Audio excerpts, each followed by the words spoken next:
Good morning, Rabbi. We were asked yesterday by one of our friends, how long does a person have after he eats a certain food to say the after bracha, the blessing which is made after the uh, the food is eaten, which is called the beracha achrona. Or in the case a person has a meal of bread, it's called birkat hamazon, the grace after meals. How long does he have? So the truth is that we know from Masechet Brachot that it says over there it has to do with the digestion of the food. What does that mean?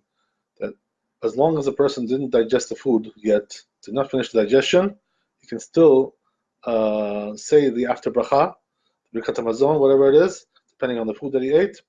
Uh, that's the way it is. So how long does it take? Depends on how much he ate. If he ate a lot of food, it's going to be a longer process. If he ate a little bit, it's going to be shorter, right? So if a person ate a little bit and didn't eat a lot, he didn't get really satiated. So there, it's hard to measure by this. Why? Because he's still maybe a little bit hungry. So how can you tell the person, oh, as long as it takes to digest the food in your stomach? How do we know about digestion?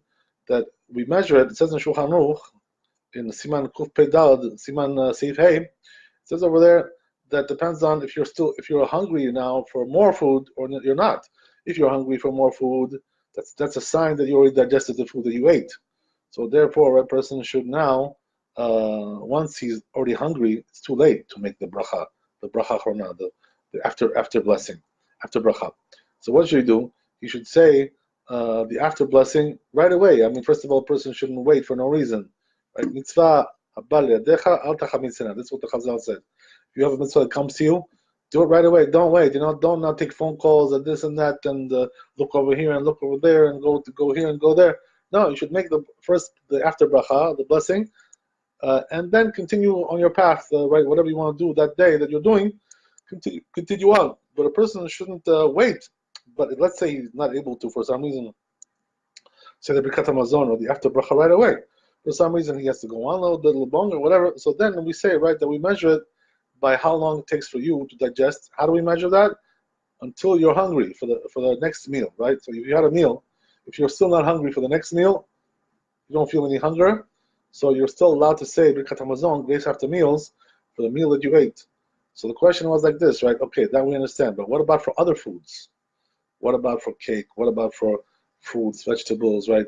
Chocolate, anything like that, shakol, or mezonot, whatever it is, right? All these other foods, and also drinks as well.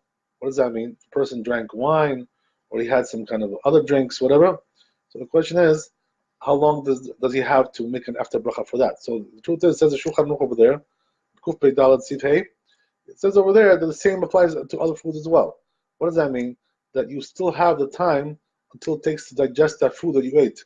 So if it was mezonot, if it was cake that you had, or some kind of cookies or whatever, or pasta, so there, right, it's going to take longer to digest, so therefore you have more time.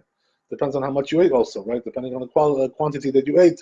But whatever it is, right, if you're still not hungry to eat more of that food that you had, so you can still make the after bracha because you haven't digested the food yet. That's a sign that you haven't digested yet. Same thing applies to drinks as well, right? What does that mean? So here a person has to be a little bit smart, right? If he doesn't have any more desire to drink that drink anymore, the wine or whatever is that he had, or the food that he had, the fruits, the vegetables, whatever it is, shakol, eggs, or fish, or whatever it was that he ate, if he doesn't have any more desire to eat that food still, that's a sign that he hasn't digested the food yet. So therefore, as long as he doesn't have a desire to eat more, he can still make the after bracha as well.